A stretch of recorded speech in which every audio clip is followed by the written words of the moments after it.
નમસ્કાર, ઝી મીડિયા સાથે હું છું બંસી। હાલ ચોમાસું ચાલી રહ્યું છે અને ખાસ કરીને રાજ્યમાં હાલ ચોમાસું નબળું પડ્યું છે। જે રીતે મેઘરાજાએ રાજ્યના અલગ અલગ જિલ્લાઓમાં જે તબાહીના દ્રશ્યો સામે આવ્યા હતા, નદીઓ બે કાંઠે વહેવા લાગી હતી, પરંતુ હાલ આગામી 5 દિવસ રાજ્યમાં છૂટાછવાયા વરસાદની સંભાવનાઓ વ્યક્ત કરવામાં આવી છે અને છૂટોછવાયો વરસાદ રહી શકે છે।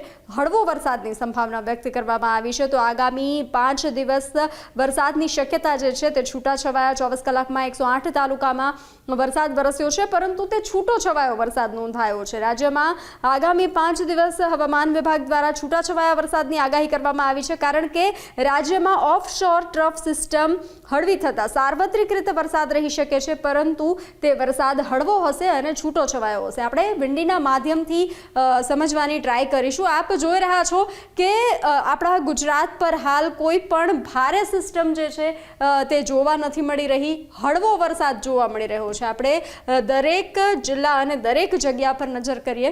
આપણે દ્વારકા જોઈશું, જામનગર જોઈશું, જૂનાગઢ છે, ઉના, ભાવનગર, વડોદરા, અમદાવાદ, જે જોવા મળી રહ્યું છે દરેક જગ્યાએ છૂટોછવાયો એટલે કે સાર્વત્રિક વરસાદ જે છે તેની હવામાન વિભાગ દ્વારા આગાહી વ્યક્ત કરવામાં આવી છે અને ઓફશોર સિસ્ટમ જે છે તેના કારણે છૂટોછવાયો વરસાદ રહેશે, સાર્વત્રિક વરસાદ રહેશે અને હળવો વરસાદ રહેશે। જે રીતે ગયા રાઉન્ડમાં વરસાદે વડોદરામાં, સુરતમાં જે તબાહીના દ્રશ્યો સામે આવ્યા હતા, ખૂબ મેઘરાજાએ મંડાણ કર્યા હતા અને તેને લઈ નદીઓ બે કાંઠે વહેતી થઈ હતી, અનેક લોકોનું રેસ્ક્યુ કરવામાં આવ્યું હતું અને ઘણી જગ્યાએ પાણી ભરાયા હતા, પરંતુ હાલ જે છે તે રાજ્યમાં છૂટોછવાયો વરસાદ રહેશે। અને આપ જોઈ રહ્યા છો, ગાંધીધામ છે, થાન છે, ઉત્તર ગુજરાત અને દક્ષિણ ગુજરાતમાં છૂટોછવાયો વરસાદ રહેશે। સાર્વત્રિક વરસાદ તો છે, પરંતુ ઉત્તર ગુજરાત અને દક્ષિણ ગુજરાતમાં આપ જોઈ રહ્યા છો કે ત્યાં વરસાદ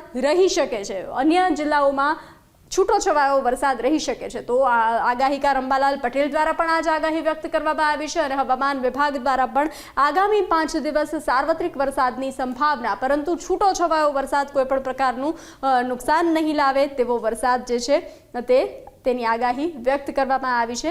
તો વિંડીના માધ્યમથી અપડેટ્સ આપના સુધી પહોંચાડતા રહીશું, વરસાદને લઈ અને એક અપડેટ્સ આપના સુધી પહોંચાડતા રહીશું। તો હાલ મને આપશો રજા। નમસ્કાર।